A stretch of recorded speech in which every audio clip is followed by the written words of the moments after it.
2020 since the pandemic starts. No work, no place to go. So, we decided to travel where we live, Palawan. We don't wait for memories to come. We make them. Bought a camper van for my family. They're so happy with the rides. Tsaka para makaiwas na din sa mga biglaang bagyo habang nagka-camping, kagaya nito. Wasak na wasak! Sinetap ko na din pati pick up ko. Put a rooftop tent and a track bike storage para lahat ng rigs ready to go. Madalas sa mga biyahe namin wala talaga kaming destinasyon. Pero sa amin kami mapadpad, isa lang ang mahalaga. Ligtas ang bawat isa at masaya. This is Doming, Mafe, Joshua, Jeyo, Jadon, Janice, at ako, Gio.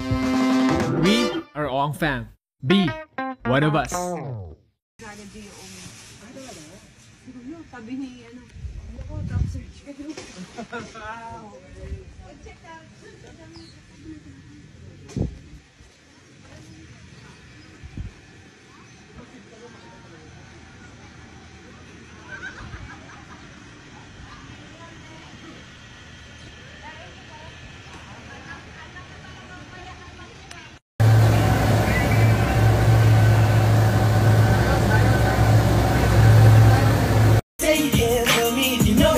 Lumabang ka sa alon. Sabayan mo ang halo. Sumuka ka na. Ayaw!